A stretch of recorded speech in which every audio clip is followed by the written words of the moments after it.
In the fleeting moments of life, we often build castles of pride, unaware that the rising tide of time and truth will wash them away, leaving only the foundation of love and humility. It was a bright and serene day on the shores of the Sea of Galilee. The sun hung high in the clear blue sky, casting its warm golden light across the water, which shimmered like liquid glass. The waves lapped gently against the shore, creating a calming rhythm that echoed the peaceful atmosphere of the day. Jesus, as was his custom, walked along the beach with his disciples, his face serene and full of quiet contemplation. His every step seemed intentional, and his presence carried an air of peace that comforted his followers. The disciples walked closely behind him, talking softly amongst themselves. They had traveled long distances with Jesus, learning from him, watching him perform miracles, and listening to his teachings about life, love, and the kingdom of God. Every moment with him felt like a sacred gift, an opportunity to grow in understanding and wisdom. After a while, Jesus paused near the edge of the water, looking out at the horizon where the sea met the sky. He said nothing for several minutes, letting the sound of the waves and the warmth of the sun speak for themselves. His disciples, always eager to learn, waited in respectful silence, sensing that their teacher had something important to share. Finally, Jesus bent down, scooping a handful of sand into his hand. He let the grains slip slowly through his fingers, watching as the wind carried some away while the rest fell gently back to the ground. His eyes were full of wisdom, as if he saw in the simple act of letting sand fall, the entire story of life itself. "Let us build something today," Jesus said suddenly, breaking the silence. His voice was soft but carried a tone of purpose. "Let us build a grand sandcastle together." The disciples were surprised by this suggestion. They were grown men, fishermen, tax collectors, and followers of the Messiah. Building a sandcastle seemed like a child's activity, something they had not done in many years. They exchanged puzzled glances, wondering if this was part of some new lesson. John, the beloved disciple, spoke up, his voice filled with curiosity. "Master, what kind of sandcastle shall we build?" Jesus smiled gently at John. "One as tall and magnificent as we can imagine. Something grand, something that stands proud by the sea. Let us build it with all our effort, and let us take pride in its creation." The disciples, still not entirely understanding the purpose of this task, nevertheless trusted Jesus completely. They knew that everything he said and did carried deeper meaning. If he asked them to build a sandcastle, then there was a lesson in it, even if they could not yet see it. They gathered together and began to work. Some collected sand, while others shaped it into walls and towers. Jesus worked alongside them, his hands moving with the same grace and purpose that he used when performing miracles. The disciples, feeling the weight of their master's presence, found themselves engrossed in the task. Their initial hesitation was replaced by a childlike enthusiasm. Together, they molded and shaped the sand, pouring their energy into every detail of the castle. Peter, always the most passionate among them, worked tirelessly on one of the tallest towers. His brow was furrowed in concentration, and his hands moved quickly, piling more and more sand onto the structure. His heart swelled with pride as the tower grew taller and taller. The other disciples followed his lead, building walls and arches, creating intricate patterns in the sand that surrounded the castle. After hours of hard work, the sandcastle stood tall and proud on the shore. It was a magnificent structure, with towering spires, grand walls, and a moat that circled the entire castle. The disciples stepped back, admiring their creation with wide smiles.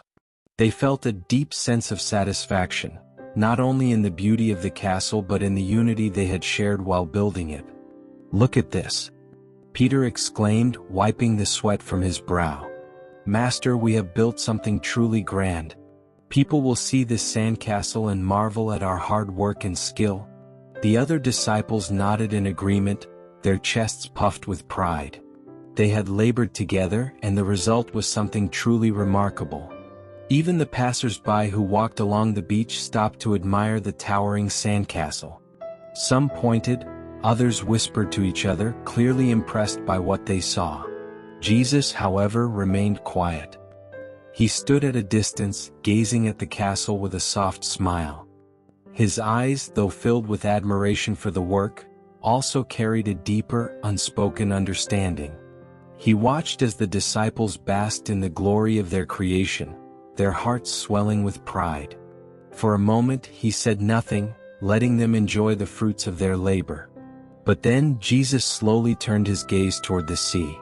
The tide, which had been far out when they started building, was now creeping closer.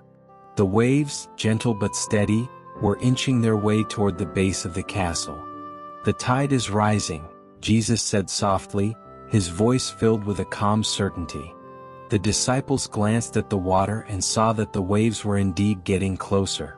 At first they thought little of it. The sandcastle stood tall and strong, and the sea was still a fair distance away. But as the minutes passed, the waves began to reach the edges of the moat. The water started to fill the moat, and soon it began to touch the base of the castle walls. Peter's expression changed from pride to concern. "Master, the water is coming. Should we reinforce the walls? Strengthen the base?" Before Jesus could respond, the waves began to crash more forcefully against the castle. The sand, once solid and strong, started to erode under the pressure of the water. The lower walls began to crumble, and the towers, which had seemed so sturdy, started to collapse. The disciples, now realizing what was happening, rushed to save their creation. They scrambled to pile more sand onto the base, desperately trying to hold back the sea. But their efforts were in vain. No matter how hard they worked, the tide was stronger.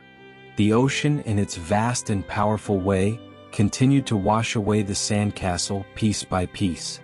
The disciples watched helplessly as the towers crumbled, the walls collapsed, and the intricate details they had spent hours crafting were swallowed by the sea.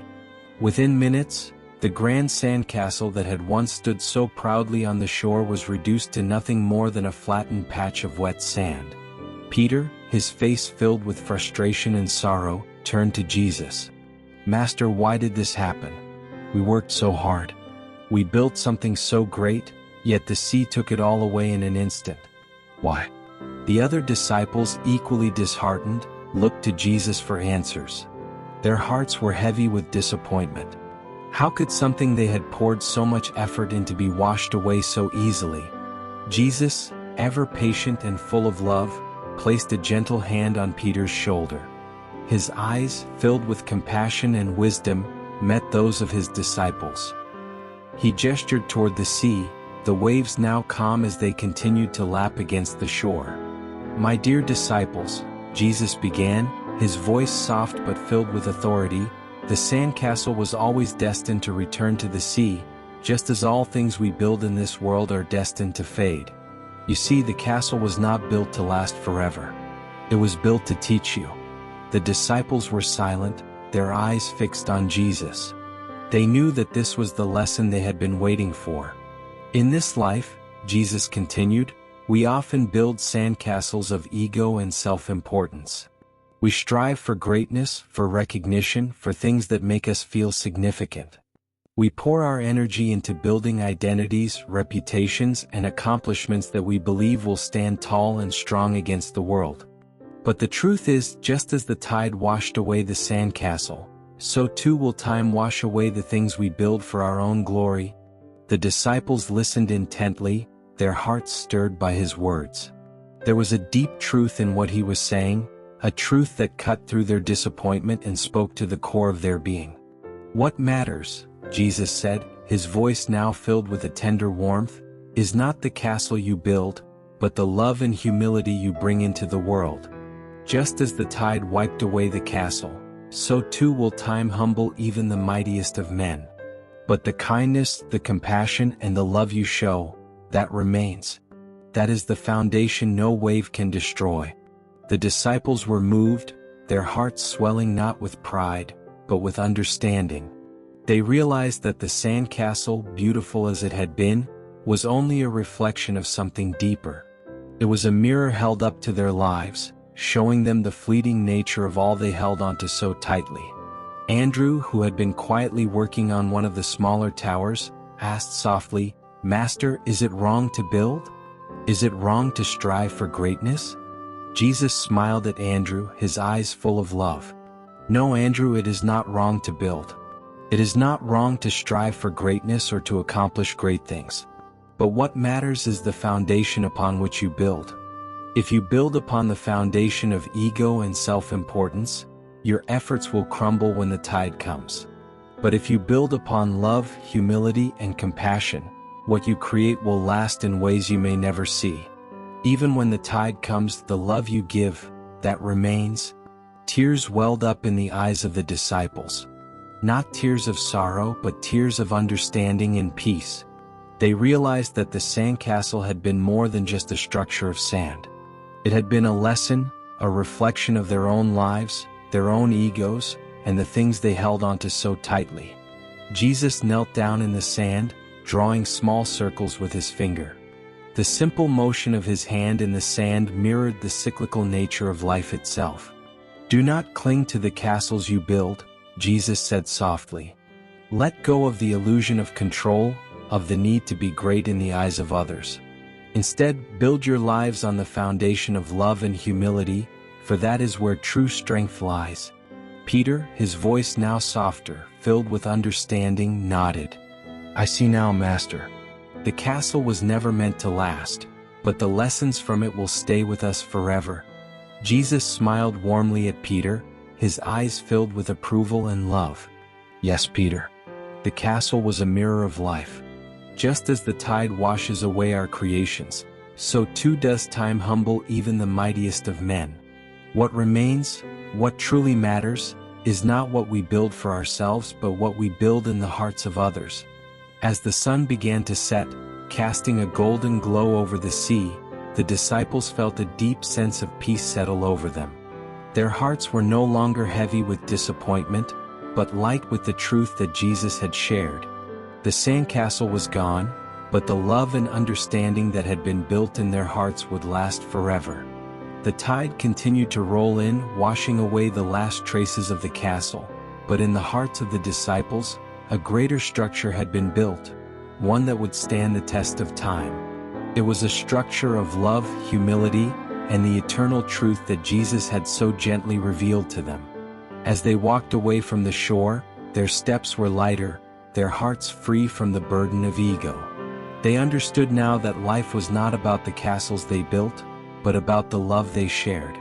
And in that love, they had found a foundation that no wave could ever wash away. This is end of the story. Comment amen if you believe in Jesus' blessings. Please like this video and subscribe this channel for more Jesus story like this. May the God watch over you.